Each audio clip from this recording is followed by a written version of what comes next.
Welcome. Good evening, everybody. It's an exciting night tonight, and I'm glad to see such great participation in tonight's meeting. I thank all of y'all for coming tonight. I call to order our May 17th, 2022 Board of Commissioners regular meeting.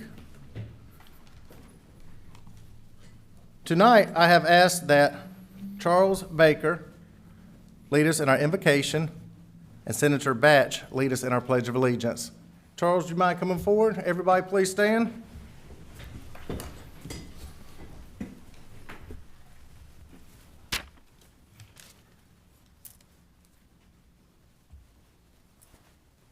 Let us pray. Our Father and our God, we thank you today. We thank you for our lives, health, and strength. We thank you for this program, God. We thank you for bringing everyone here safe and sound, God. God, we're asking you right now to touch our leaders, Father God, especially our new chief being sworn in. Touch us, bless us, keep us in unity, peace, keep us in love. You have been so good to us, God. Through all what we've been through with COVID and all other situations, you have still blessed us. In the mighty name of Jesus, God, we love you on tonight. I want you to bless this meeting as we leave this place tonight, God, to go to our different destinations and different places. Continue to bless us collectively and individually. Most of all, bless the entire nation, but really bless the town of Fuquay. We thank you for everything you've done for us. Keep us in your care. This is my prayer. In Jesus' name I pray. Let the people of God say amen. Amen. Thank you.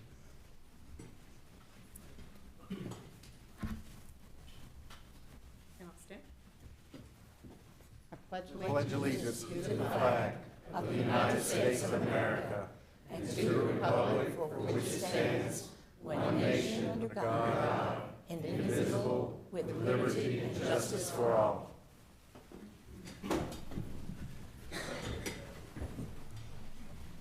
Charles Baker is in our Public Works Department, and I appreciate you, Charles, leading us in our invocation tonight.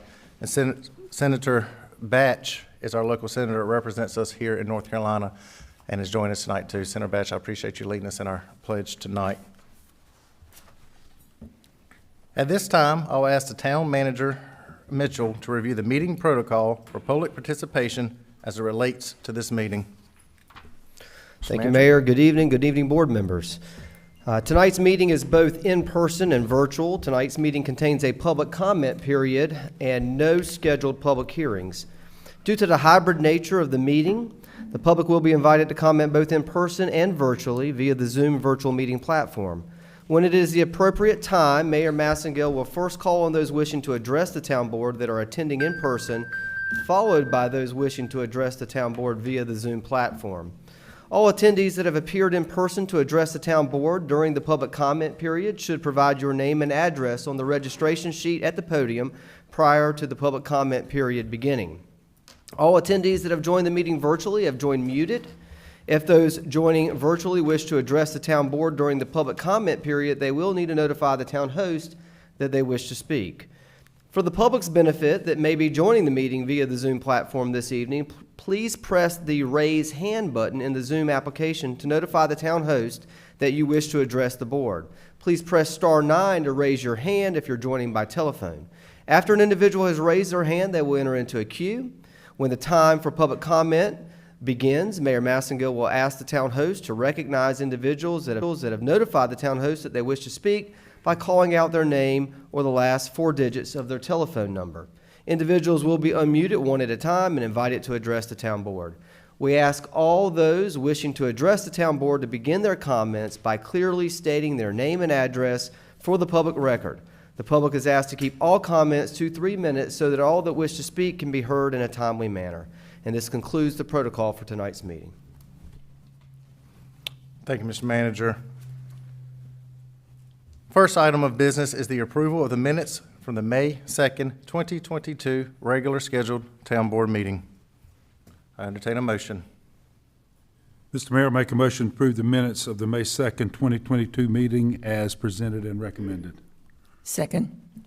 We have a motion. We have a second. Any further discussion? All in favor say aye. Aye. Any opposed? Motion carries.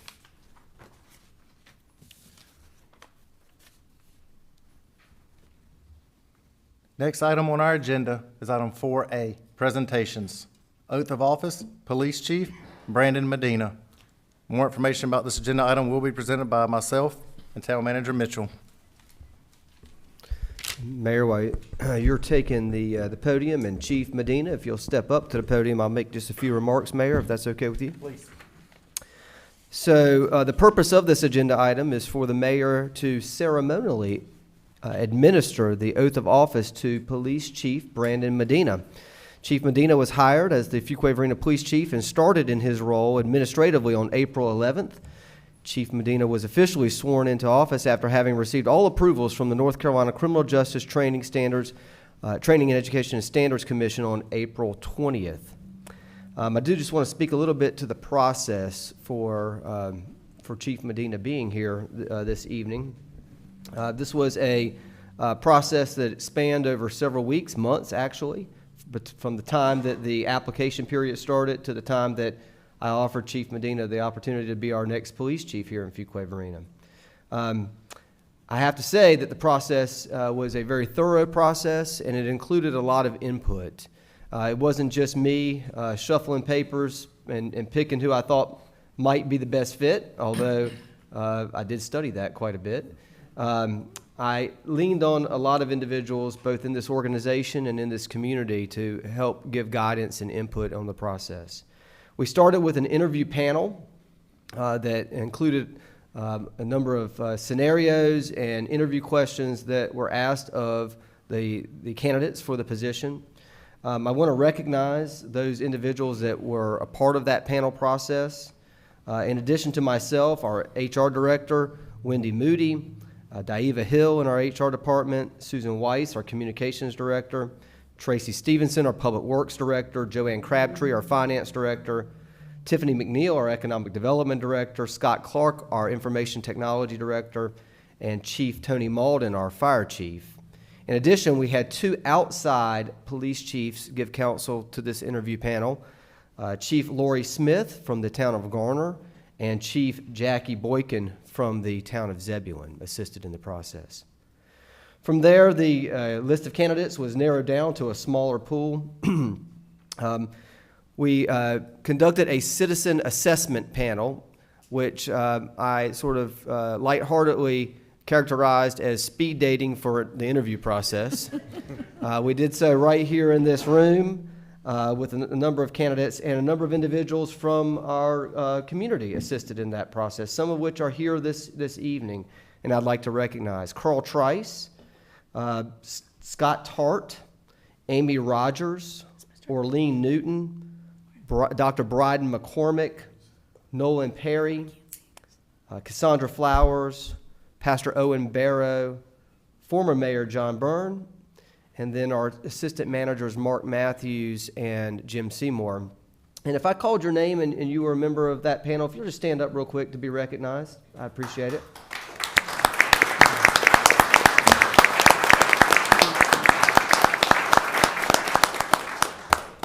And then before making the final decision and a final offer on the candidate of choice for our next police chief, Chief Medina, we did have a final review panel. And that consisted of a number of elected officials and a handful of community members. Again, Carl Trice participated in that process, as well as Krista Absher, who's here this evening. Krista, if you'll be recognized as well, thank you for your participation in this process. And then Mayor Massengale, Commissioner Harris, and Mayor Pro Tem Smith assisted in the process as well. And I want to say thank you to both of you for your input and guidance in this process. I also want to recognize, and she's behind the podium, so I can't really see her right now, but our former police chief, Laura Fonstock. Although she did not formally participate in these processes that I've described, she did provide a lot of guidance and input and counsel to me as I was going through this. For many of you, you probably know that a police chief is a very important position, a substantially important position in a community. And it is a very important decision for a manager to make in a community. And so to have the guidance and counsel of citizens, of elected officials, of former law enforcement, it proved very valuable to the process. I also want to just thank Mayor Massengale. He and I were in lockstep communication on this process along the way, and he provided great counsel as well. And so now the time has come for the official ceremonial oath of office. Mr. Mayor, I turn it over to you.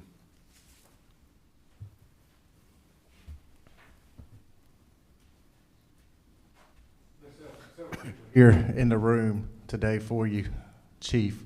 It's an exciting time for you.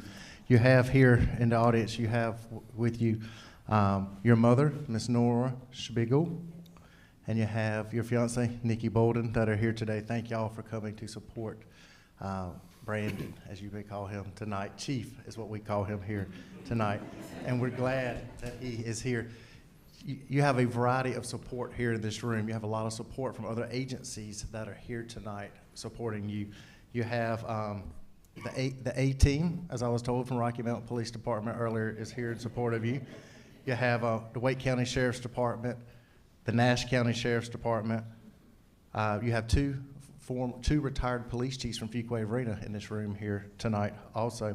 Wilson EMS, Wilson Police, and Rocky Mountain Police I mentioned, North Carolina Justice Academy, the chief of Holly Springs, the police chief also of Apex, and Senator Batch, as I mentioned earlier, is here tonight to support you too and meet you. So thank you, Chief. We're excited in our community.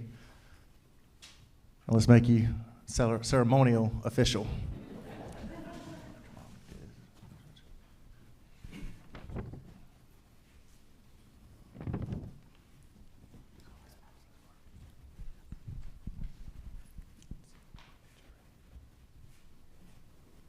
Y'all good for the pictures?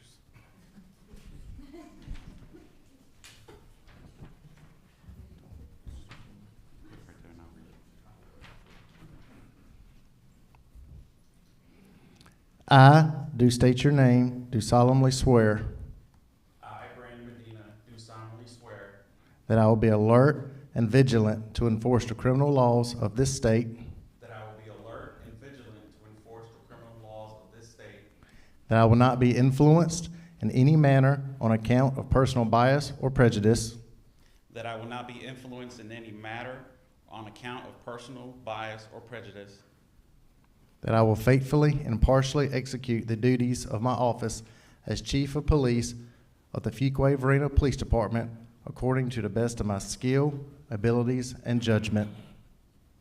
that I will faithfully and impartially execute the duties of my office as Chief of Police of the Fuquay-Varina Police Department according to the best of my skills, abilities, and judgment. So help me God. So help me God.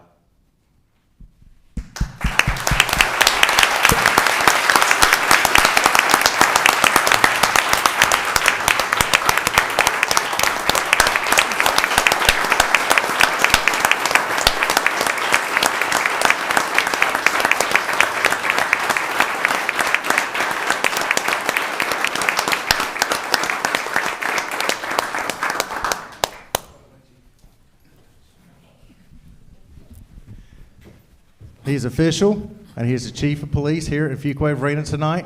Chief Brandon Medina, we're excited for you and can't wait for what the future holds for you. And I know without a doubt all the great things that you will do here in Fuquay-Varina. Thank you for being our next police chief.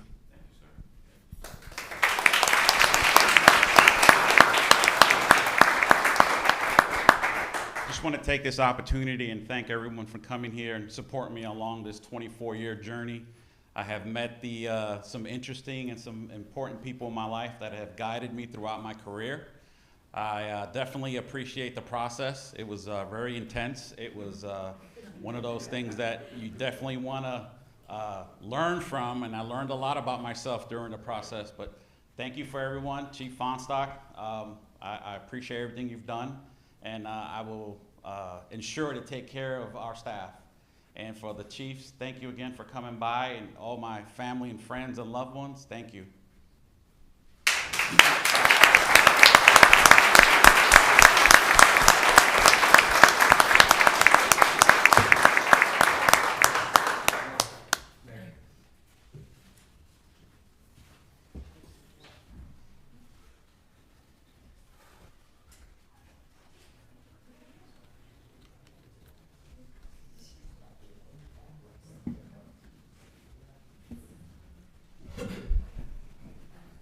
Don't leave yet.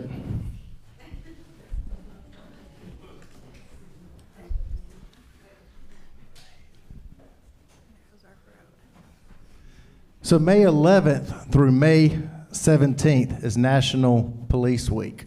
And the way May 17th falls is it falls on tonight, which is Tuesday night here in our town.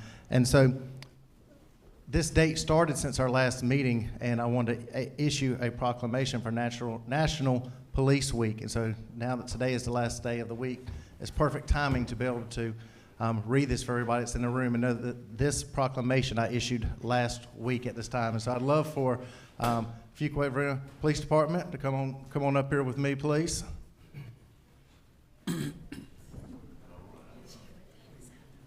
Yeah. Should have done that first. We should have done that first. Come on up here to the front.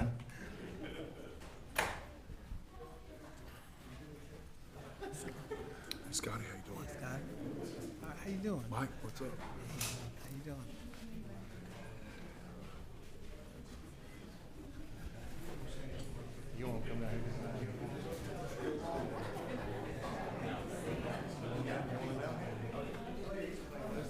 Detective Welch. Yes, sir. How are you? Very good. Oh, yeah, she's all sassy now. Have everybody here?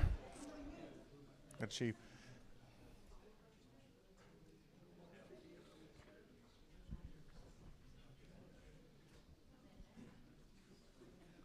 Thank y'all. I want to read this proclamation aloud to everybody that I mentioned just a few minutes ago that I had issued last week here. This is a mayoral proclamation recognizing National Police Week. Whereas National Police Week is observed every May to honor the service and sacrifices of those law enforcement officers killed in the line of duty while protecting our communities and safeguarding our democracy. And whereas there are more than 800,000 law enforcement officers serving in communities across the United States, including the dedicated members of the Fuquay-Varina Police Department.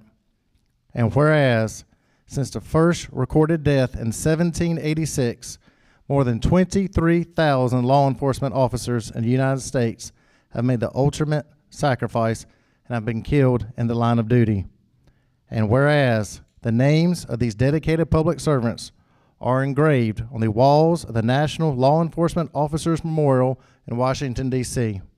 And whereas 619 new names of fallen heroes are being added to the National Law Enforcement Officers Memorial this spring, including 472 officers killed in 2021 and 147 officers killed in previous years. And whereas the service and sacrifice of all of our officers killed in the line of duty will be honored during the National Law Enforcement Officers Memorial Fund's 34th Candlelight Vigil on the evening of May 13th, 2022. And whereas the Candlelight Vigil is part of National Police Week, which will be observed this year, May 11th through 17th. And whereas May 15th is designated as Peace Officers Memorial Day in honor of all fallen officers and their families, and U.S. flags should be flown at half-staff. Now therefore, it be resolved that I, Blake Massengill, Mayor of the town of Fuquay-Varina, near North Carolina, do hereby proclaim May 11th through 17th, 2022 as National Police Week in the town of Fuquay-Varina, and publicly salutes the service of law enforcement officers in our communities across the nation.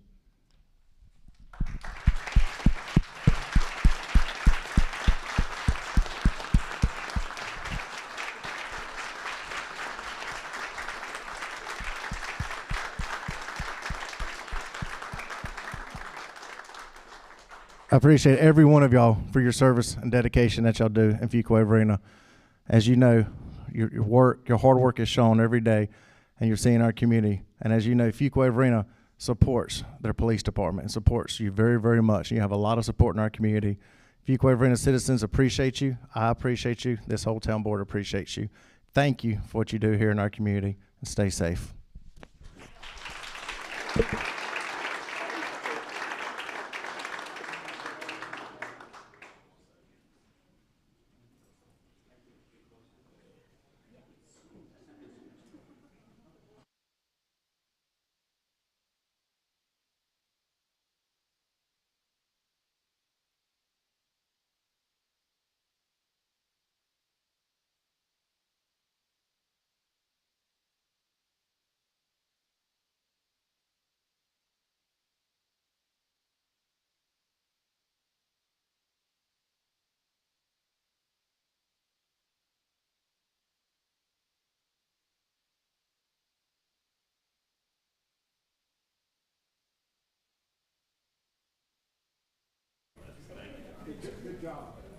one wasn't on the calendar, was it? She said I next did to that, public Mayoral works. Proclamation for National Public Works. Room cleared out pretty quick.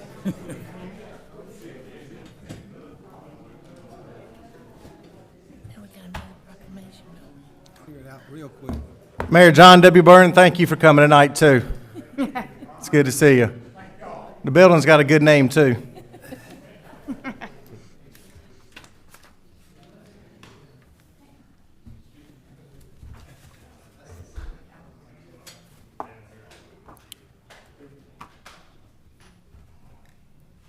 Next on our agenda, our next presentation is Proclamation, National Public Works Week, May 15th through 21st, 2022.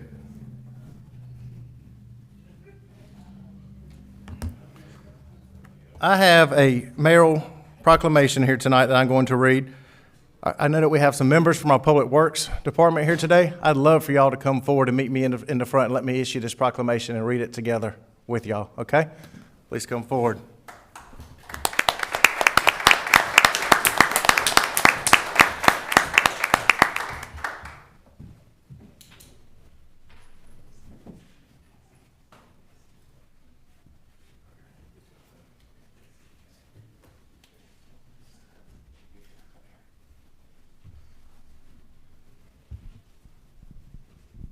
So in Fuquay-Varina, Public Works, they do a lot of great things in our community. Public Works Department, a variety of things that they do. They look after our streets. They keep our roads clean. They run our trash trucks. They run our debris trucks. They run our recycling trucks. They that's the most visible area that you most often see these guys working out. And they do a lot of behind-the-scenes activities, too, here in our town. And you gentlemen right here make a difference in our town every day. Every day people see what you're doing. Your trucks that are on the road, what you're doing, keeping our community clean, taking care of our streets. It is a job that does not go unnoticed. I got to have a fun time, as several of y'all know, when I got to ride with Gabe's guys one day. And that was a lot of fun. I learned a lot, too, at the same time. And so thank you for doing that day and letting me do that. You guys work hard here today, and this is an honor getting to be able to issue this proclamation right here. So I want y'all to come up here and stand together so everybody can see you on this side. Hello, Gabriel.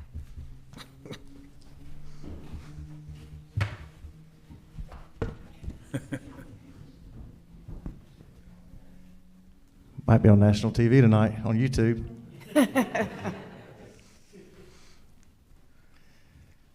This is my mayoral proclamation. Whereas public works professionals focus on infrastructure, facilities, and services that are of vital importance to sustainable and resilient communities and to the public health, high quality of life, and well-being of the people of the town of Fuquay-Varina. And whereas these infrastructure, facilities, and services could not be provided without the dedicated efforts of public works professionals who are engineers, managers, and employees at all levels of government and the private sector, who are responsible for rebuilding, improving, and protecting our nation's transportation, water supply, water treatment, solid waste systems, public buildings, and other structures and facilities essential for our citizens.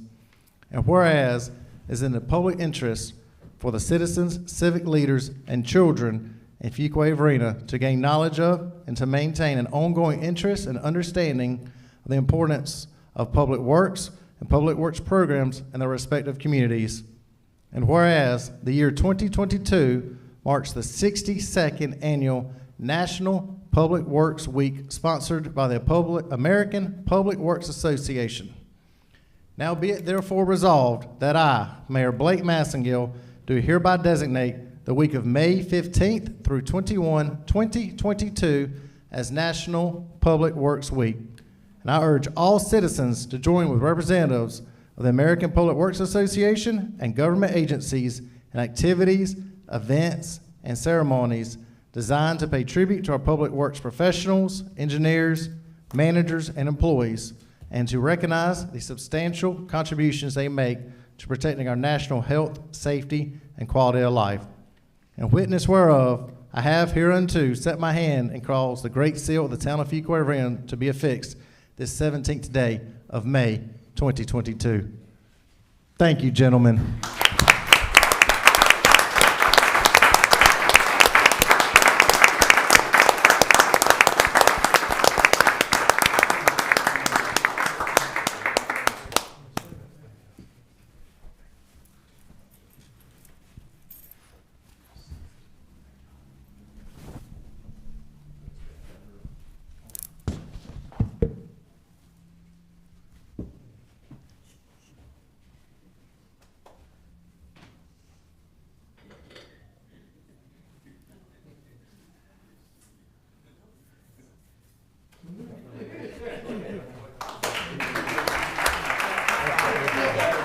It's good to see you. Very nice. Thank you. Hey, sir. Y'all doing a great job.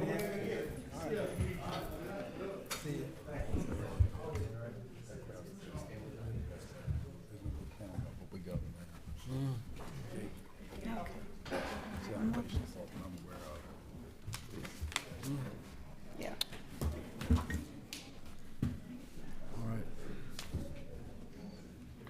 Thank you all for coming tonight.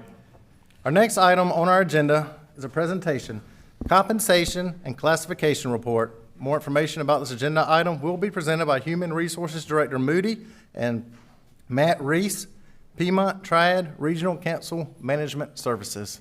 Wendy?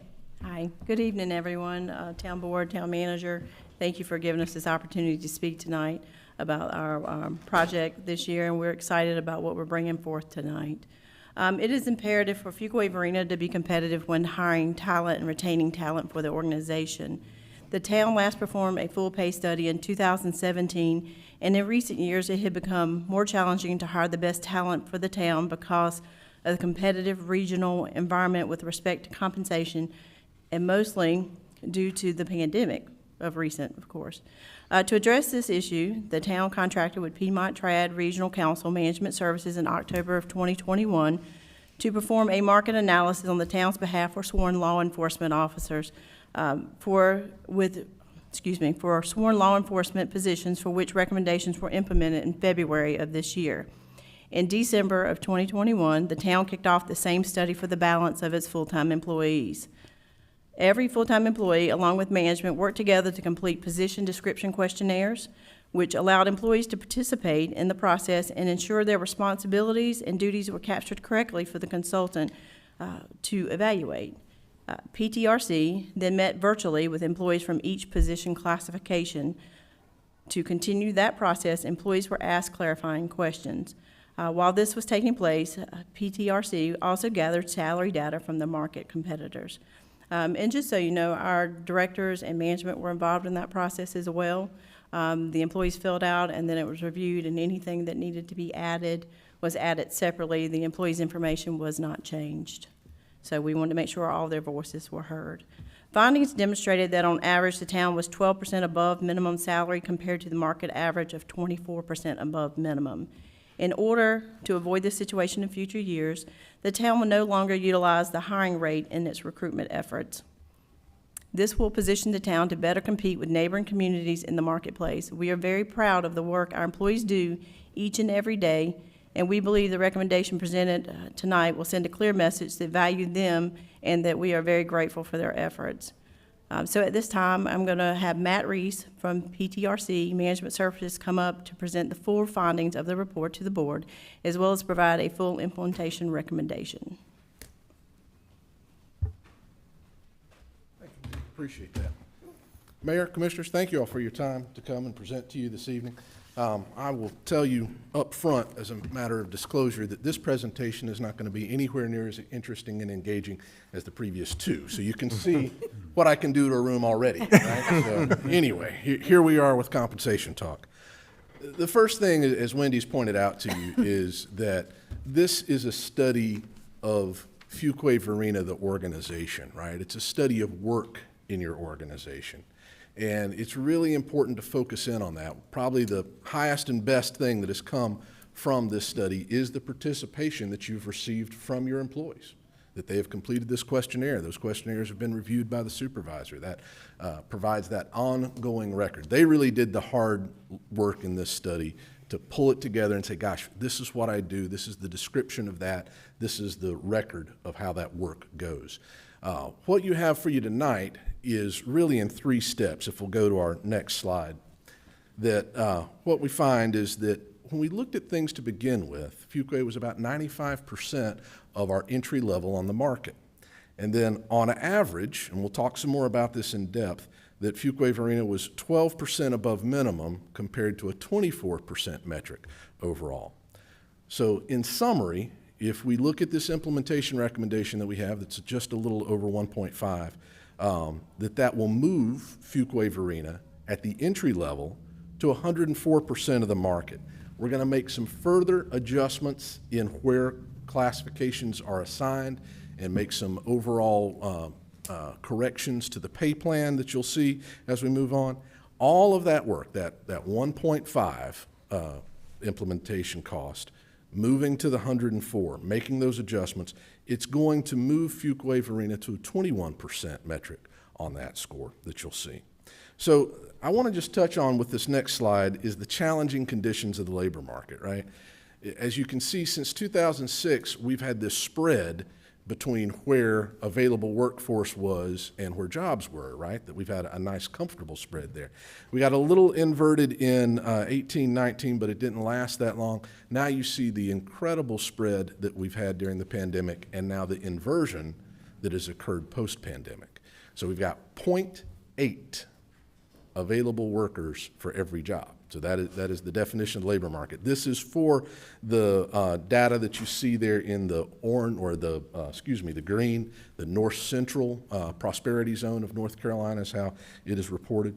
And all of the employers are feeling this effect. So if we go to our next slide. Can I interrupt you just, Yes. Matt, because I want to make this other point. If you can go back to that slide. So that 0.8 workers available, so for every job there's less than one person in the market that's available for that job. Mm-hmm. And that's in the green area.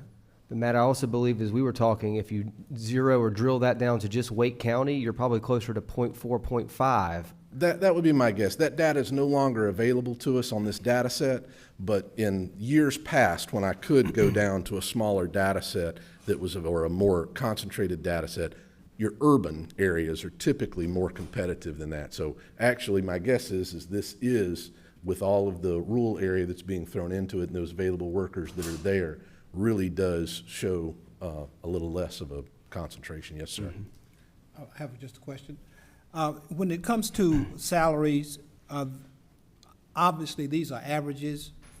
When you look at your, I would say, 75,000 and 100,000 and above, those would be for a specific group, which would be your executives or administrators. Is that what you at that 75 point and above? Overall, when you look at salaries that are at 75 and above, that can be a variety of classes. That can be a variety of technical classes. That can be IT folks. That can be engineering folks. That can be specialists in a variety of areas in accounting and in planning work as well. And certainly it would include your management as well. Okay. Is that based on sort of the, I guess when you get a particular career, you get a lot of people who qualify and they are in, for example, a technical field or something of that nature. Absolutely. Would it be reflective of the fact that those kinds of careers or jobs are really, really full already? Yeah. And, okay. Yeah. Well, one of the things to keep in mind for public employment in general is there's a high level of specialization that goes into almost every position you have. That a lot of your positions are going to require a CDL, that they're going to require some level of certification. They're going to require multiple levels of certification. So when you have a tight labor market like we have, the higher degree of specialization that you have, the even tighter and more constricted you are, because you're not able to find a incumbent that's going to have an applicant that is going to have level 3 trades in all 4 trade areas, right? That you're really going to have to work on securing that candidate from somewhere else or work to develop them. And so it's just an incredibly compressed and tight labor market right now. Yes, sir. One other question. Also, can you also speak to that for salaries that would be 60K and low or 50K? Oh, and low? yeah. That same kind of? Probably the most of the movement that we've seen in the labor market overall has actually been in the lower end of the scale of moving towards what we have called the $15 an hour living wage standard and so forth. So there's been a lot of movement between $30,000 and $40,000. So that $15 to $20 an hour wage rate has really moved a lot in the last few years. Yes, sir. Okay, all right. Thank you very much. Sure. So moving on to the next slide, and feel free to jump in at any point. Thank you, Adam. Thank you, others. That what you see here is a response to that tight labor market. This is data from the North Carolina League of Municipalities that's showing the planned increases for the next fiscal year, for fiscal year 23, what is anticipated. And the reason I wanted to include this slide is I've been in practice now a quarter of a century, and I have never seen numbers this high. So even going back to the dot-com boom of 1999 through 2000, when that was the tightest labor market that I've ever experienced prior to the one we're in now, we weren't looking at 10% adjustments on the outside of that we were nowhere near those numbers, that 5, 6 may have been an outside adjustment. So to have these kind of numbers that are reported by the league for what people are planning for 23 is substantial. So these two graphs that I've shown you, the previous slide and this slide, are just really trying to emphasize to you the unique nature of the challenging market that you're in right now. So I think that what this is showing you and what I've seen anecdotally from other data sets is that we're probably looking somewhere in the neighborhood of a 6.2 to 10% change for the coming year in terms of where we observe salaries in 21 when we primarily collected your data, and where we would see that data change when we look and collect it again for you in the fall. It is just unprecedented. So to give you a quick snapshot of that market on our next slide, thank you. This is the IT support tech position.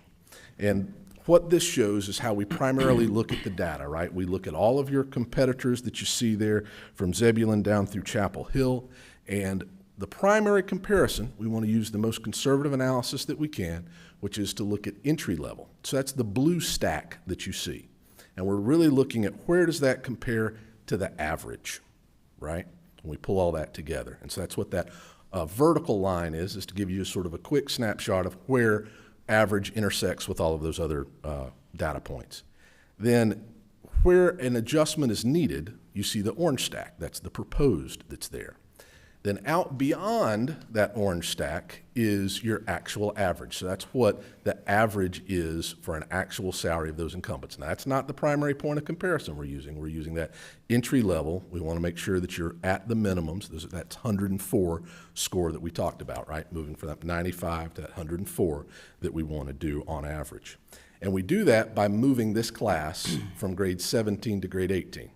There were a variety of classes that once we made that movement in your structure, getting rid of your probationary rate that Wendy talked to you about and moving to making minimum your primary point of comparison, put people right where they needed to be. Now that's a 5% adjustment. We're going to talk about what dollar cost that is. It does not come by just a sweep of the hand because there's things that you have to do to anticipate movement in range. But that movement took care of most. But as you can see here, with your IT specialists, there were some that still fell behind what that ideal score was, and we need to move those. In this case, that grade moved, or this class moved from grade 17 to 18. The next class I want to use to illustrate the next chart, thank you, shows a couple of different things going on here. One, that this is your Building Inspector 3. When we first started looking at Building Inspector 3, we did not have a recommendation to move because you were at an acceptable rate for that. As we looked at a couple of factors, one, you all have experienced a high level of turnover in this area, right? Then two, when we were able to pull even more recent data than where we were for the fall, we looked at the competitors in your area had also experienced turnover, and they were making adjustments. They were making adjustments mid-year. That typically doesn't happen where we have as many places making as many mid-year adjustments, but they did. So one of the things to note in this, you don't see any gray. The reason that you don't see any gray stack on it is because these minimum salaries exceed where the gray previously was, right? So we don't know yet where those gray salaries are. Presumably they will be somewhere above the minimum, right? They will at least be at the minimum, but we just don't know that yet. That data is not available to us. The other thing that this is showing what happens when we move that average or that probationary rate. That's the yellow stack, right? So that 5% movement that we move out is showing you what happens with the yellow. And then with the orange stack, it's showing what happens when we move that from the grade 19 to the grade 20 to become more competitive. This class is above your average. We know that intentionally because of the data that we've looked at. We've seen where Holly Springs and other places are placing theirs. We've seen the turnover that you've had. So in this case, we want to be more aggressive with that assignment. So overall, we looked at 58 benchmarks within your organization. We found that there were several of those that fell below the 100 level mark for that entry level. We also found that 32 of those benchmarks fell below actual average. So that's really one of the things. We needed to move you on the minimums, but you also really want to look at where your actual averages are and see what we can do to move those, okay? So there's two things that are going on with that. Where are we at minimum? Where are we at this actual average overall? So moving on to our next slide, what you see here is this is a list of all of the classes that we're proposing to change, that both for external market competitiveness and in some cases internal equity, these are the classes that need to move, right? That they fell below the 100%, or there was another class that was moving in the case of, say, senior firefighter that needed to be adjusted to make those. So these are some structural changes. These are some market adjustment changes that are happening. There's 42 classes that need to have that adjustment. And so all of the incumbents in these classes are going to move in that similar fashion that we used for police, that full implementation, that if it's a 1-grade movement, then that's a 5% for the incumbents. What that does is that helps, we're building upon each piece, right? The 5% that we move, the 5% that we move, I need to stand back here, and that way when I start waving my hands, I won't have as much contact. The 5% movement that we have overall adjusts. Then the 5% that we're going to give for each grade further adjusts us. Then there's a further adjustment that we're going to talk about here in a minute. But you got to understand, we're trying to build each of those stack upon stack. On the next slide, I just want to point out to you that we're using your existing grades to make these recommendations. As you see, we're moving from grade 17 to grade 19, those kinds of things. This gives you a snapshot of where most of your classes fall. Most of your classes fall between grade 11 and 15 in those minimums to maximum ranges that you see there. There were a few cases where the plan gets out of symmetry, as we call it, meaning that there's not a full 60% wide, there's not a full 5% spread between that. Where we could, we made those corrections. We've corrected it to a full 60 in all cases, and we're talking, hundreds of decimals off is what we're talking about. So, but we did want to get you at nice, pretty symmetry, pointy-headed classification analyst stuff to that 60 and that 5 spread that's there. So a key concept to hold on to is what we're trying to do is set things correctly with these minimum scores, right?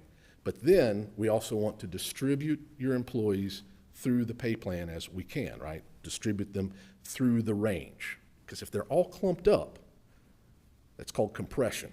And when they're compressed like that, there's not as much flexibility for management to react to changing conditions. If all of a sudden they need to offer 3% more because of something that's going on, if everyone's compressed, they can't do that. So the more that we have things spread out, the more that's going to look internally equitable to employees, right, with different levels of service, and the more that's going to give staff the flexibility they need to make adjustments in hiring rates if that happens to be the case, especially in this market when we're trying to do that. So the next page gives us a quick metric of how can we more evenly distribute folks across the ranges. And so what you see here is this is showing you that 12% that we started off with the blue stack. That's where you were above minimum on average, right? It's a very quick metric. We're putting all those classes together, but this is a good way of looking at it. The next stack that you see, that's the across-the-board 5%. So that moves you out. Moves you out a pretty good distance, right? Then the next stack after that is showing you what happens after we make those classification adjustments to those 42 classes, right? Not all folks are included in that, but it shows that on average, we're moving that needle slightly. Then Additionally, we're looking at how can we distribute folks through the range based on their years of service in the position that they hold now. Not their full time with the town, but in the position they hold now. If we looked at adopting a method of where folks are in that range based on their years of service, can we distribute folks out more? Are there folks who are behind the curve? So going to the next slide, this shows what the bias is that we used for making those decisions. The blue stack in this case shows where an employee would be with years of service. The idea with this curve that you can kind of see with your eye from all those stacks is that we would get to the midpoint, 30% above minimum, of the pay plan in 8 years. Now that's aggressive, but that's intentional because that's where we find most turnover occurs for organizations is in that first 5 to 7 years. So if we can target in on moving folks more aggressively, you can see how that curve is much steeper in those first 8 years. Then we taper that off as we approach 27. Why did we pick 27? 27 is an aggressive number as well because the idea is that you would be to the maximum of the pay plan in 27 years. Now, having said both those things of minimum at 8 years and maximum in 27, this is not a promise, right? This is not saying that all employees will achieve that. This is the bias that we looked at to say, is someone behind the curve? We want to make the curve as aggressive as we possibly can. And if you're behind that curve, if you're below where those blue lines are, based on your years of service, then this last step in the study said, move those employees, right? Move them to where they need to be in that curve line. And so on the next page that you see, trying to fit all of this together, what you can see is what each of those steps does. And then in the text box that you have there, shows the cost of each of those steps, right? The 5%, definitely the main primary recommendation that you definitely want to consider is moving that 824. You really accomplish a lot with that. There's still classes that fall behind where you want to, so that's the $240,000 spend. That's the adjusting those 42 classes, moving those folks along, getting that where it needs to be. Then this last curve adjustment, this 3.8 and 1.1%, 3.8 on average for the first 8 years, 1.1 thereafter, is the 529 to get us to the 1.5 that's there. So by spending that 1.5 and stacking all of those things on top of each other, each step on top of each step on top of each step, moves us to the 104% of entry, moves us to that 21% above minimum. Now, this recommendation is an aggressive recommendation, but you are in a incredibly challenging, the most challenging labor market in North Carolina, the most challenging labor market that I've observed in 25 years.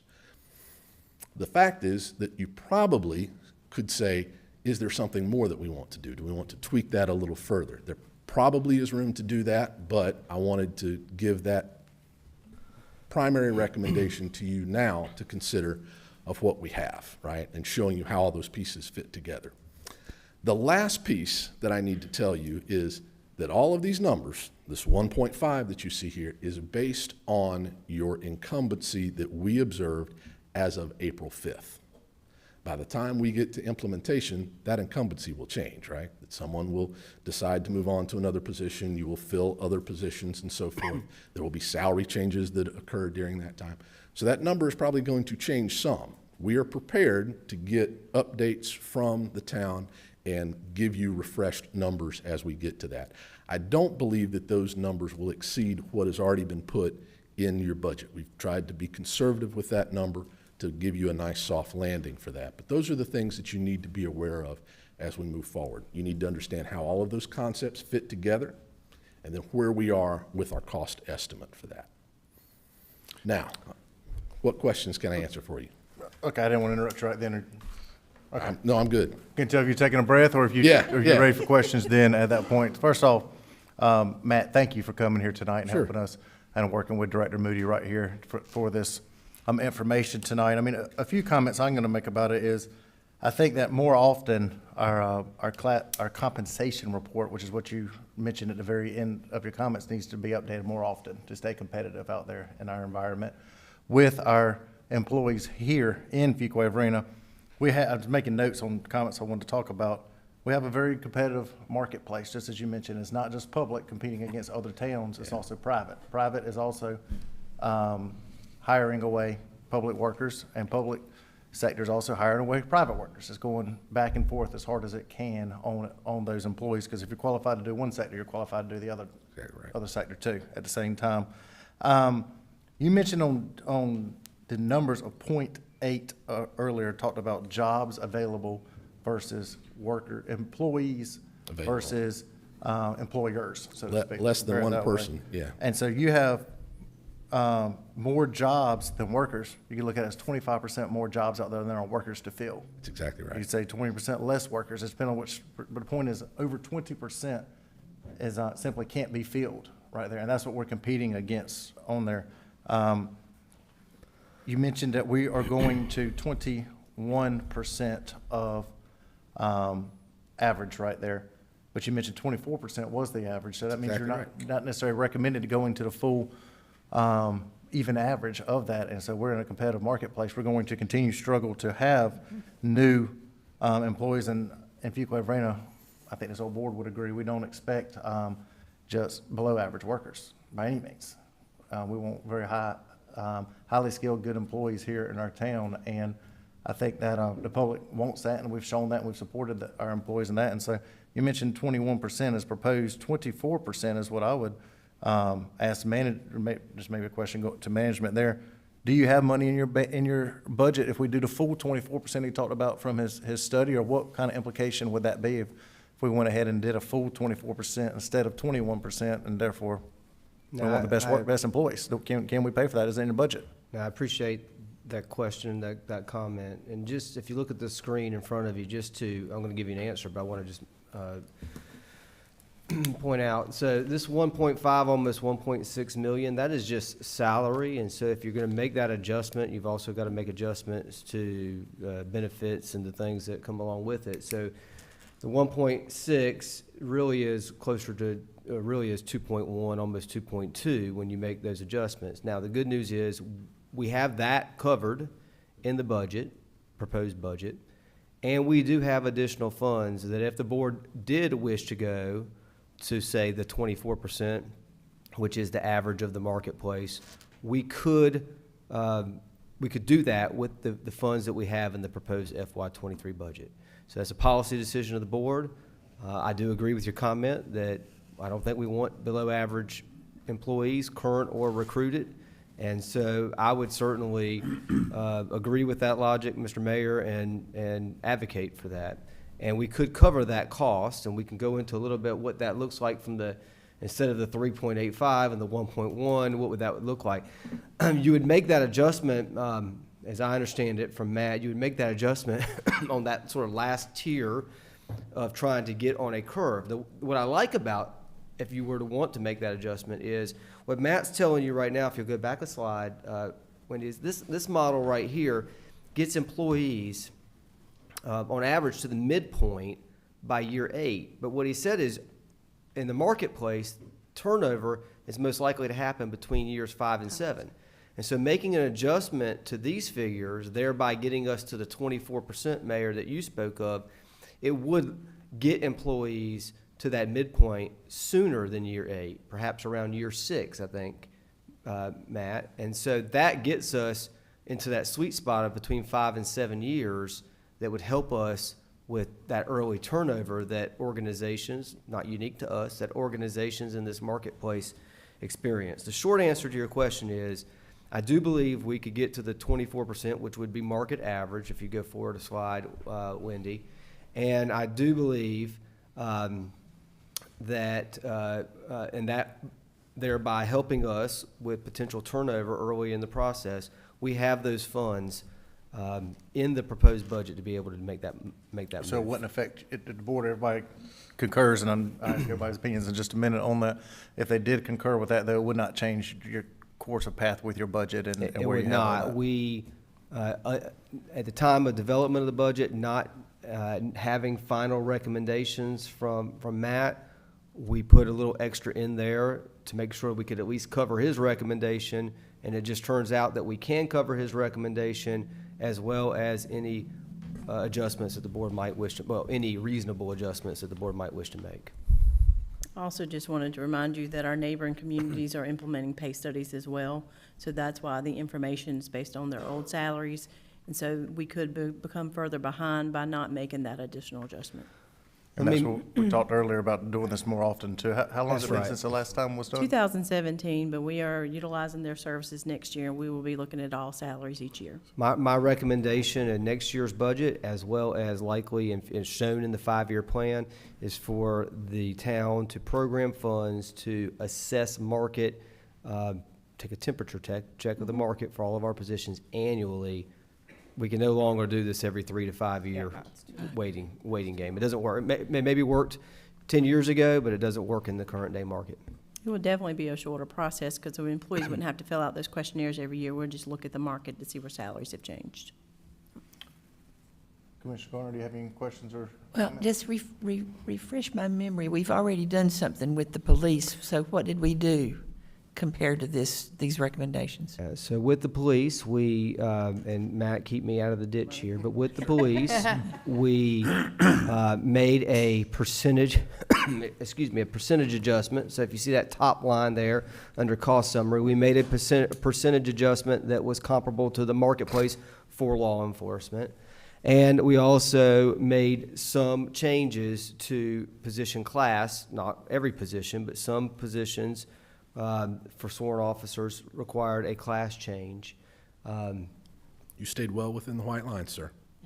So that were changes. So what we're proposing here would be consistent with the moves that we made for law enforcement. Okay. I don't want below average. Thank you, Commissioner. Commissioner Haynes, any questions or comments? I think the first comment is just thank you to all the employees for taking the time out to fill out the surveys. Yeah. That right there Absolutely. definitely played a big part in it, just by listing every different role and every different thing you're doing on a daily basis. So I thank them first for actually sitting down and taking time to fill that out, because I know I talked to many of them through that process, and they were like, "I'm still trying to fill this survey out." but they felt like they were thought about and wanted because they were able to fill out that survey. So definitely thank those employees for doing that. I agree, we don't want below average people, but at the same time, we want to keep these great people that we've had for so many years, and just seeing how it's adjusted according to the years. Many of them been here. We've had some people even standing in front of us this evening who've been in the town of Fuquay employees for so many years. So to see that, and many people sitting in this room that I'm looking at, I've seen their pay grade getting changed with this. So definitely, I'm excited about this. Commissioner Watson, any questions or comments? I concur with Commissioners Gardner and Haynes. We have some great employees. None of them, I think, are average. We don't want to hire average employees. So yeah, I'm in agreement. Mayor Pro Tem Smith, any questions or comments? I think for me, this turnover thing bothers me greatly. And I don't know if many people know that after I retired from being the police chief, I worked in the planning department part-time for a year, from mid-17 to mid-18. And Director Davis and I were talking just before the meeting that from the time I was there, I think there's 3 employees that are still there that were in the planning department when I was there. And that includes Director Davison, who had just arrived, one other employee just arrived, and Alyssa had been there about the same time I had been there. So that's less than 5 years. And the thing that concerns me is when we think about the growth we're experiencing, the planning department is on the front end of that growth. They're the ones that get the plans. They're the ones that get the development proposals. And I personally am bothered that we lose talented people. And I'm so thankful that Pam is sticking around, Alyssa's still here, and I cannot think the other employee's name. They were still here. Because they had just arrived when I was leaving that, and that was only in mid-2018. So I'm sitting here thinking about that. I just know about that one because I was there, but that's happening in other departments across the spectrum of the town of Fuquay-Varina, and anything we can do to stop some of that is what's most important to me. And at the same time, let our employees who stay know, we appreciate you and what you're doing, but I would like to see that stop, because that does concern me. And we're very fortunate that Pam stuck around as our director. She's doing a great job. I was just talking to Alyssa last week, what a great job she's doing. But there were other great people there, and they're no longer here, and that bothers me a lot. So I'm really excited to hear my fellow commissioners say that let's take a step forward and do the most we can do to try to keep those people here. I'm sorry I went a little long, but No, I just thank wanted you. to share that because it concerns me to see that. And I hope that we can stop that or slow it down in some way. Thank you for your comments. Commissioner Harris? Yeah, I'm excited about it. I think this is a good step because I think one of the challenges, as we recognize for public employees, is to have a sense of equity in regards to the marketplace. And I think that the recommendations are going to give them a sense of appreciation that we recognize their challenges. I do have just another comment because I see this as being important to hiring, recruitment, and retention. And I just want to speak about hiring. I think that what this will provide for those employees who are oftentimes long-term employees, and a lot of those employees, if you want to look at a cluster, have a tendency to be in your public works department because they've worked long, 10, 15, 20 years. The only challenge is that they have started at a lower salary in the market. So by starting at such a lower salary in the market, it brings about a question of equity as their tenure with the town continues, because oftentimes, since they've been here so long and they started at a lower salary, by the time they get to the midpoint, they're still not equitable when it comes to other people within the organization. So I'm hoping that this study will address that concern because of the tenure and the commitment of the employees that have been here a long time. This will address that concern about equity, and it will be a motivation for them to continue, because I see retention as being important in this current environment because they have a wealth of knowledge and information that they can continue to provide services to our community. With that being said, Mr. Mayor, I'm very supportive. I really appreciate the information that we received, and I think it's the right step. Yep.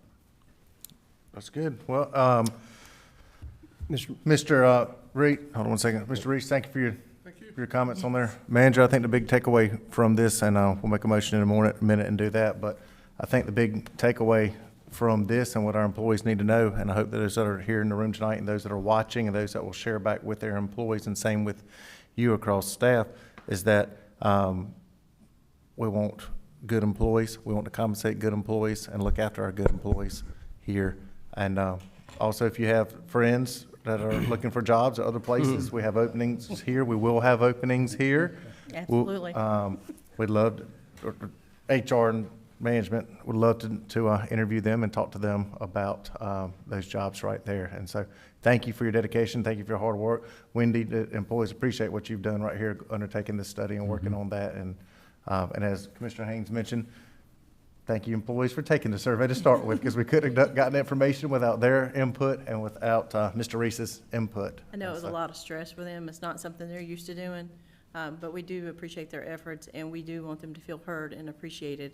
And so, yes, it was a big undertaking, but it was much needed. But it shows the efforts paid off. Filling out the survey. Absolutely. Literally Yes, paid sir. off. Well, and I'm excited that we'll be looking at this annually. Yeah, I think, so we don't get so far behind the 8 ball by the time we revisit it in 3 years or 5 years. I think an annual review of this in a market that's changing as fast as our market right now. Absolutely. All right, I entertain a motion. Before, Mr. Mayor, if I can, before I make a motion, can I just do a quick recap, just Okay. so we're all, the board is very clear on what they're making a motion on, and just make a few quick points. First of all, what a decision tonight, based on what I just heard you discuss, will do is two things. It wasn't, the average metric was not the only metric that was being looked at. It will move our pay ranges to 104% of entry level. That's telling those looking for jobs in the marketplace that we want above average. We're moving not to 100%, but 104, which is consistent with what we did for law enforcement as well. So that's a big statement that should not go overlooked. It also is getting Fuquay-Varina on average to the market average of 24% above minimum pay. And that, too, is a big step forward in our retention efforts with existing employees. So the action that you would be taking tonight by motion, if you so choose to do so, would be to concur with the funding that we have available in the proposed FY23 budget by a 5% adjustment across the board for all employees except for sworn officers, since we already handled them. All right?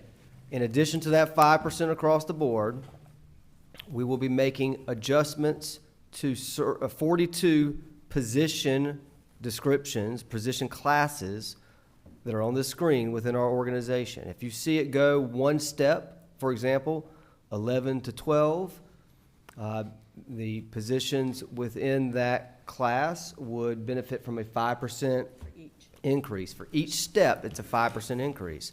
So the employees that are in these 42 classes will see something more than the across-the-board 5%, because that is what is necessary to get them comparable to the marketplace. In addition to that, getting us on a plan or a path to where employees can get to midpoint. What I heard the board say was we want to go year 6 versus year 8, and be able to potentially get to the max of their pay range by year 27 of employment with the town. That's what this curve shows here, more or less. It would be adjusted some based on what I heard the board say about wanting to get to that 24% of market versus 21% of market. And not every employee will benefit from getting on this plan. It will be the employees that are below the midpoint based on their years of service in that position. If their years of service in the position and they're being paid below the midpoint, they will get an adjustment to get them to where they need to be on this curve. If they are above the midpoint based on their years of service, but not where they need to be on the curve, they will get an adjustment, but at a lower percentage, okay? So 0.1%. And we have a database that shows us what that is for each employee. So some employees will need to be moved to get on that curve. Some employees are already on that curve. Not every employee is affected by that. And what I heard this board say is we don't want midpoint by year 8, we want midpoint by year 6. And so instead of 3.82% and 1.1, Matt will have to provide us the exact calculations, but we're thinking it'll be somewhere around 6 and 3. Okay? And all of that, we have confirmed, would fit within the budget parameters that we have proposed for FY23. Okay. The other thing I will say that the board, and it should not go overlooked, that the board needs to be reminded of is we weren't moving employees in the pay grades 3 years ago and before. We had no merit performance pay system. Whenever the town board approved a COLA, the employees benefited from that COLA, but the pay ranges moved by that same percentage as well. So the employees stayed in the exact same spot. They never moved the range. When this board made the decision that we needed to be competitive with the marketplace and we needed to reward employees who performed at a high level, you created an environment where employees could move. The problem is we went so long before we did that we need to make this adjustment along this curve plan to catch up. The board should be commended. The message you're sending is we care about our employees, we value our employees, we want to retain our employees, and we want to recruit good employees as well. Mm-hmm. And that's what this aims to do. My recommendation is the town board by motion approve full implementation plus what we discussed this evening of the compensation and classification plan recommended findings for all town employees excluding previously implemented sworn police positions as presented and recommended. So moved. Second. We got a motion and we have seconds. We're all second. Everybody. We got a motion, we have seconds by all board members. All in favor say aye. Aye. Any opposed? Motion carries. Thank you all on behalf of Thank you all. both for that information tonight. Thank you very much. Thank you. Thank you very much. Adam, thank you for that clarification on there, Yes, sir. too. Before Thank you, Matt. Appreciate it. we get to our next item on our agenda, I do want to recognize here in the room tonight our chamber leadership class that came here tonight to the board meeting. Several of you have been here to board meetings before. Some of you, it is maybe your first here tonight. But thank y'all for taking your time with leadership at the Chamber of Commerce here in Fuquay-Varina. Spend your time, investing your time, not only to take the leadership classes, as you spoke with several members of this board when we met. I think it was 2 weeks ago now. We all met together, and several of the board members discussed items on there, and so got to know y'all. Anne Marie, thank you for leading the class and being involved with it right here. You were the principal, so to speak, of this class right here. So, Principal Anne Marie, thank you for that. Thank you all very much for being here tonight. Next item on our agenda is the public comment period. At this time, the town clerk will first call on individuals that are in attendance and have registered to address the town board prior to the meeting. Following those who are in attendance, the IT director will call on individuals that have virtually raised their hand via the Zoom app or by telephone. The public comment period is a time for the public to address the town board about any matter that is not the subject of a scheduled public hearing. Those speaking are asked to begin by clearly stating your name and address for the public record. Please limit your comments to 3 minutes in order that all who wish to speak may be heard in a timely manner. Rose, do you have anybody in person signed up? There are none. Okay. Mr. Mayor, Patrick. I was going to say, Patrick, I called you IT director tonight, because that's where I stumbled. I knew you weren't the IT director, but at the time, so I recognize you as Patrick now. Patrick, do you have anybody that's online that would like to No, sir. No hands participate? raised.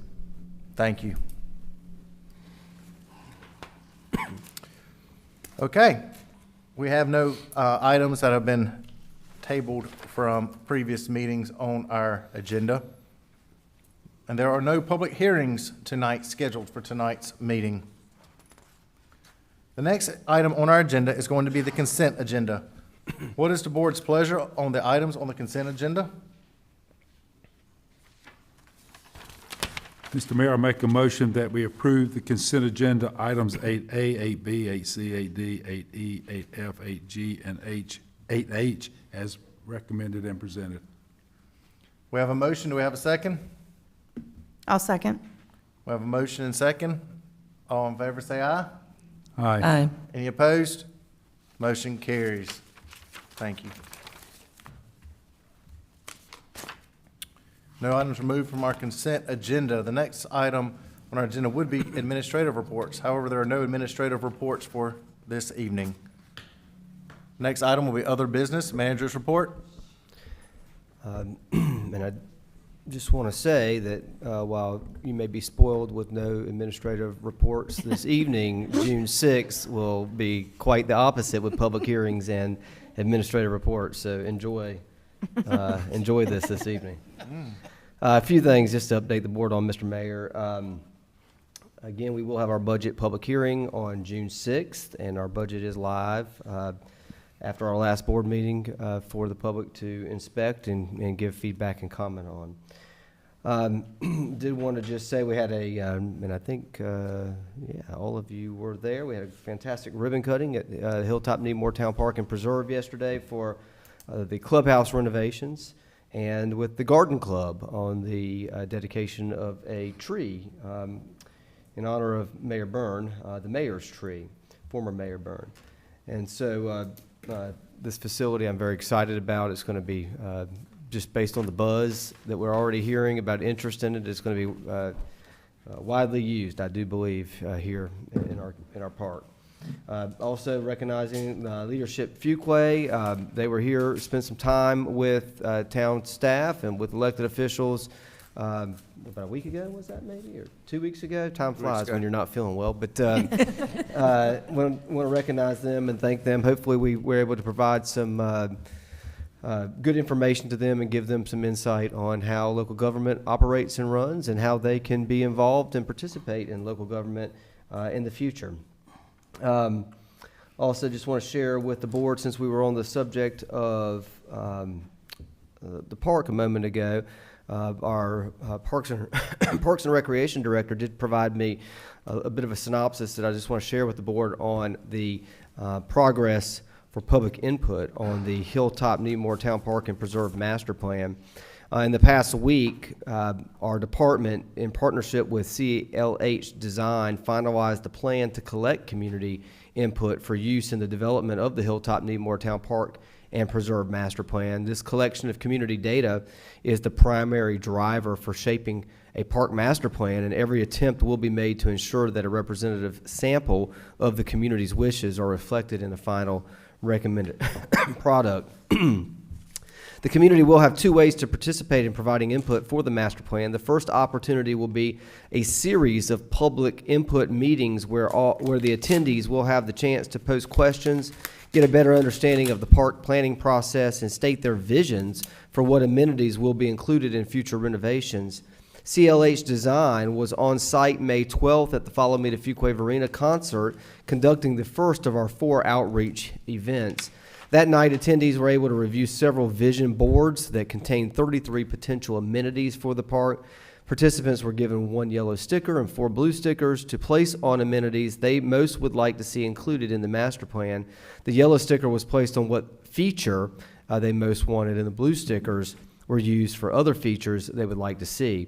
If a participant had a strong desire for a single amenity, they were allowed to place all stickers on the same item. In addition, a blank board was provided for participants to list features that were not included on the vision boards. In total, 98 people participated at the concert that evening, which was Awesome. which was very good. The 3 other opportunities the public will have to voice their wishes in a public meeting format include Saturday, May 21st from 10 a.m. to 2 p.m. at Fleming Loop Recreation Park, Wednesday, May 25th from 6 p.m. to 8 p.m. at the Fuquay-Varina Community Center at South Park, and Monday, June 13th from 4 p.m. to 6:30 p.m. at Hilltop Newmore Town Park and Preserve. In addition, the town will soon be releasing a survey through Let's Talk FV. The survey will provide an opportunity for members of the community who are unable to attend the public input meetings with a chance to have their opinions heard as well. The survey will also collect relevant demographic and residency information so that we can ensure that a representative sample of the community is actually reached. This survey will be promoted through the town's website presence, social media, constant contact email list, as well as strategically placed posters in high-traffic areas.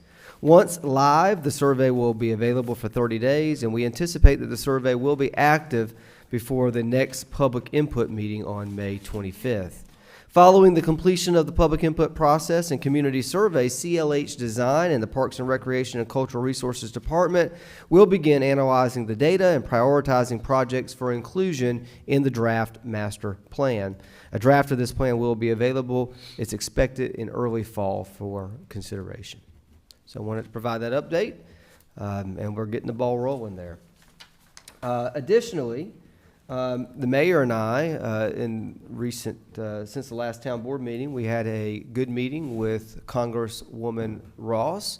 Congresswoman Ross is proposing to assist us with hopefully being able to get some federal appropriation funding, both for law enforcement and hopefully for our water project. And so the mayor did a fantastic job advocating for the town and explaining the benefits of Congresswoman Ross's advocacy for us at the federal level. In addition to that, we had a great Heritage Day in our community, recognizing the history of our community. The Fuquay-Varina Museum's board did a fantastic job with that event, and it was well attended. And I also want to just share that last night our planning board passed a unanimous recommendation along to this board for your consideration of adoption of the proposed land use plan and the land development ordinance adjustments that coincide with the land use plan. So that'll be coming before this board at the June 6th meeting. You will be receiving an email from me. I know we've provided you the draft map and changes over first readings and a series of information with previous town board meetings. Tomorrow I'm going to send you an email that has it all in one place, so that as you're reviewing this information, and refining your review of this information over the next couple of weeks. You'll have one source, one location to look, rather than having to go find it in multiple places. So be on the lookout for that. I do want to say, as a part of that process, town staff did meet both with representatives of the development community and the Wake County Raleigh Home Builders Association, as well as a separate meeting led by Mayor Massengale with the Triangle Community Coalition and members of the development community that are members of that organization as well. Good feedback, good input has come from those sittings and those meetings, many of which we have incorporated in our recommendations to the planning board and ultimately to this town board. So I feel very positive about the efforts that have been made there to connect with our development partners, as well as the community through the Let's Talk FV online platform for community involvement. With that on your agenda, you also have a financial quarterly report for the third quarter of fiscal year 22. Our metrics look fantastic as we're getting close to wrapping up the fiscal year. I can say that we were very pleased and surprised, maybe not so much surprised, but pleased to see that sales tax revenue continues to be very bullish and remain strong, and that's having a positive impact on our revenues and our ability to provide services to the community.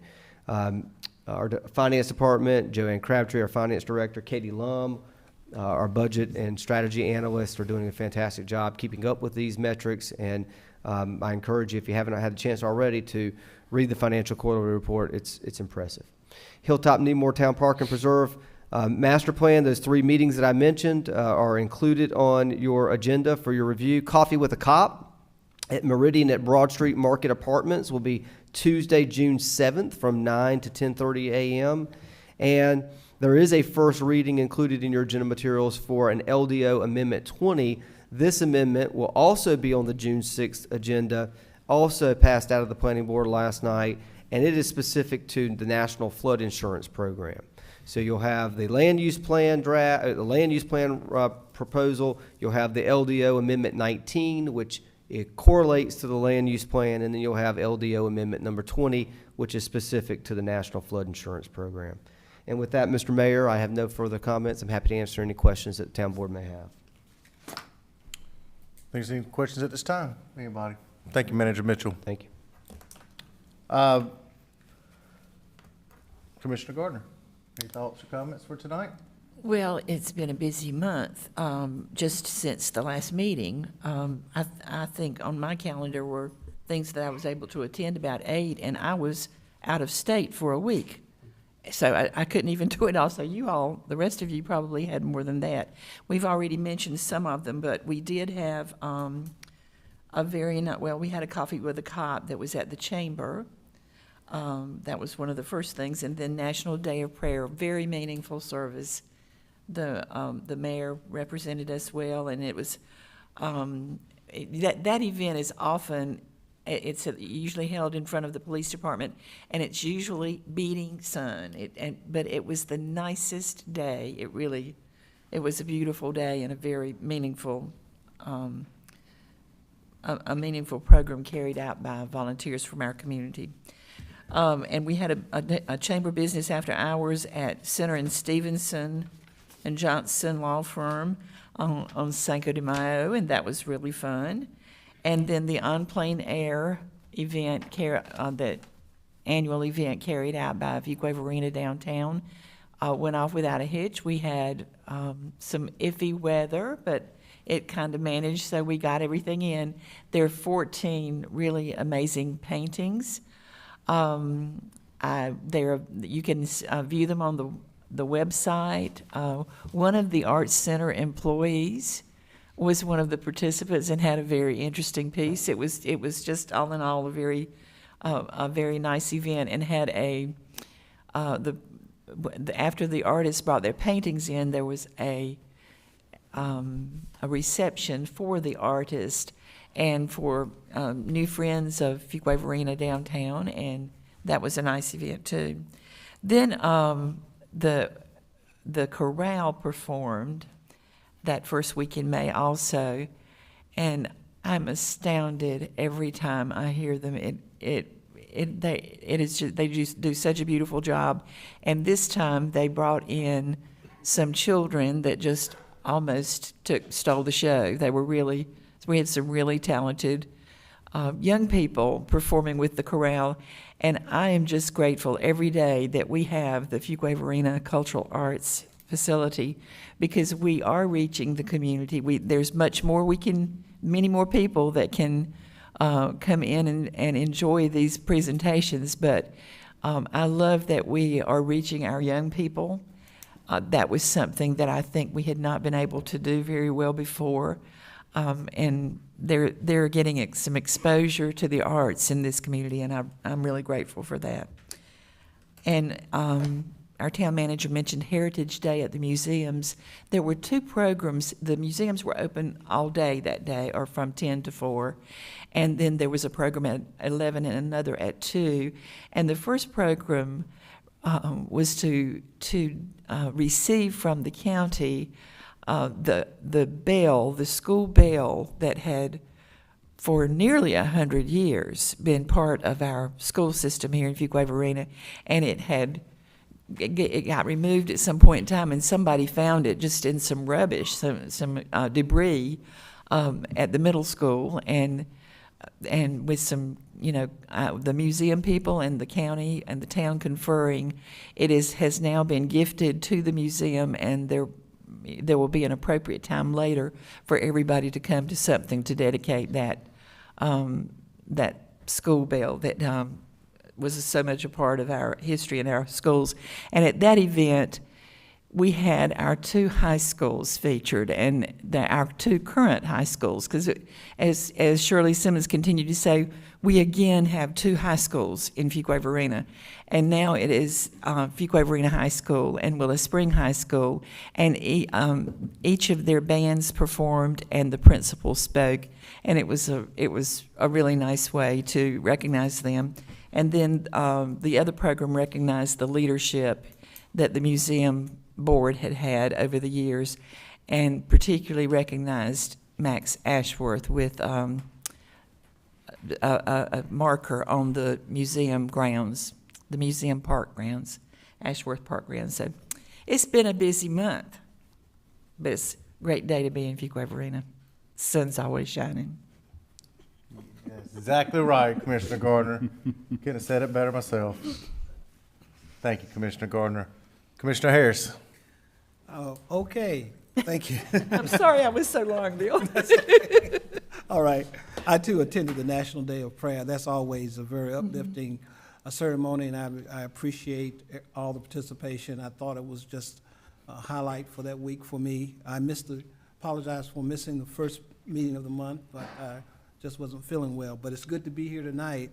A couple of things that I want to highlight for this month is last week I attended at RTP a discussion about the infrastructure bill, the national infrastructure bill, and part of the bill is a bipartisan legislation that looks at making broadband accessible throughout a community. And the bill calls for and it provides appropriations, and it encourages local governments to help promote what they call digital equity throughout their town. And part of that is making sure that the infrastructure is in place for broadband services, and I'm sure that we have made every effort here to do that. In fact, I got someone complimented Fuquay-Varina about being ahead of the curve when it came to making broadband accessible. I just wanted to further say there are 3 pots of money available, and I don't know if we need to apply for grants or what, but there's $4.7 billion available to help promote broadband equity and to make sure that there's high-speed internet connection throughout the community. So cities and towns are looking at this, and there's an effort made to make sure that the infrastructure, the fiber, the cables are in place to make sure that everybody has high-speed internet. I did not know that this had become such a problem in certain areas of the country where, because of COVID, when students were having to do homework, some of them literally did not have access, and they were going to McDonald's parking lots or going to local libraries to try to access Wi-Fi in order to do their homework. So I'm sure that this bill, it's a bipartisan bill, will address those kinds of concerns, and the goal is to make internet service available for everyone. So you may be hearing more about that. There's a big push for the National Telecommunication and Information Act. There's a big push to pull local governments together as key stakeholders to make sure that this process is done and that this program is implemented. Just want to make that comment. Thank you, Mr. Mayor. Yeah. Thank you. Thank you. Commissioner Haynes? To add on to what Commissioner Harris said, it also, and part of that, it also will reduce the rate of internet as well. That's one of the big things. It'll reduce the rate of internet as well, so that'll be helpful to so many people who can't afford the internet. And I've seen firsthand where I know Wake County Schools was putting out buses with those type of internet, but it still wasn't reaching many of the kids at their homes. So it was a struggle for many during COVID. Like Commissioner Gardner said, it's been very busy. Let's see, definitely thankful for the leadership Fuquay, which I'm one of the part of the first class, and glad to have them out. We had a great panel discussion with them. I think we all enjoyed that as well that day, and meeting many of them. Let's see, National Day of Prayer was definitely a good day.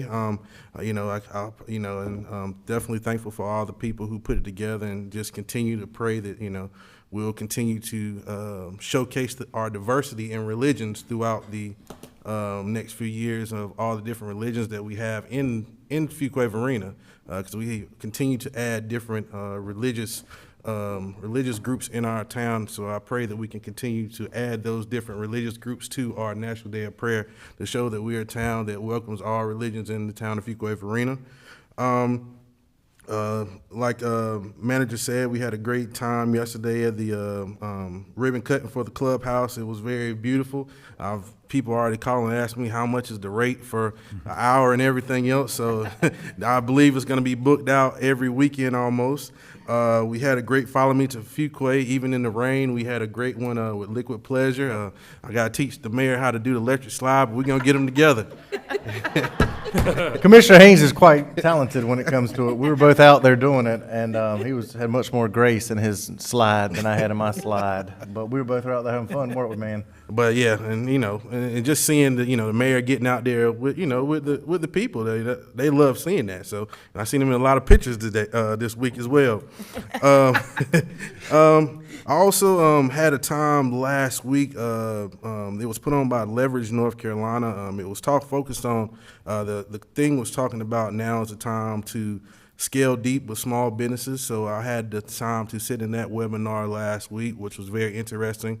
Continue, just being a lifelong resident, our small businesses have pushed the economy of town of Fuquay-Varina for all these years, and many of them became big businesses. So continue to work and figure out how we can retain our small businesses as well as grow many small businesses, as we see even at our growers market every Saturday, who are based in their own homes, to where we can find places for them to open up their storefronts, open up their bakeries or whoever, or whatever they want to do. So that was definitely an enjoyable class. Let's see.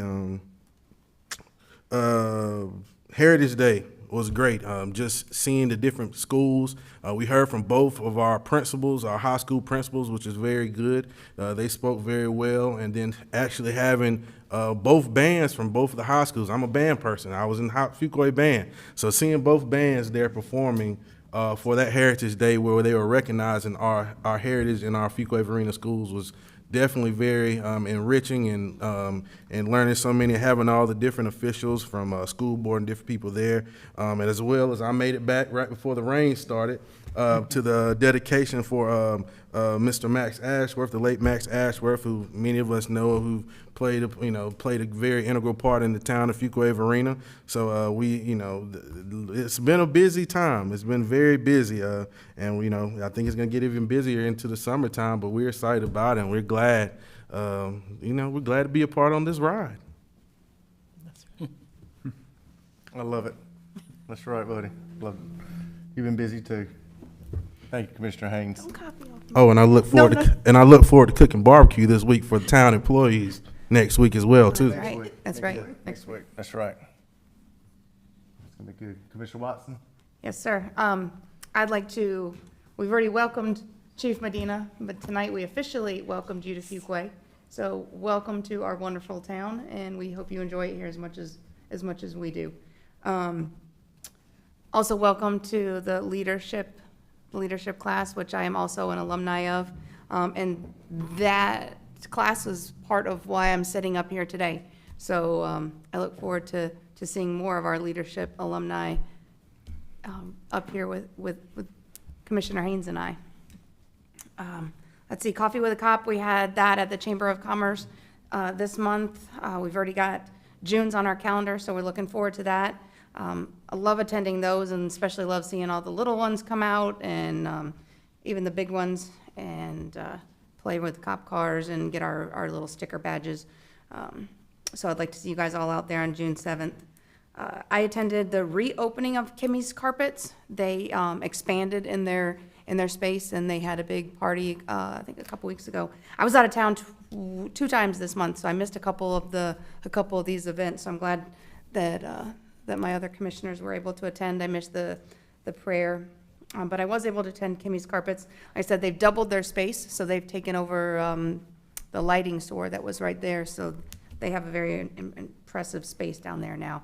I want to congratulate Bob Barker Company for their 50 years. They're celebrating 50 years. Also, put on your calendars, Run the Quay is June 4th. I know they need volunteers still because I get an email about it every day. So if you're not a runner, I don't run. But if you're looking to volunteer, they need volunteers. If you are a runner, I'm sure they can still fit you in to run. Also, I want to congratulate my niece, who's a graduate of ECU this past, yeah. And all of our Fuquay college graduates that have recently, this past week or so, or in the next week or so, are going to be graduating college. So congratulations to Kylie and to all of our other Fuquay graduates out there. That's all I have tonight, sir. Thank you, Commissioner Watson.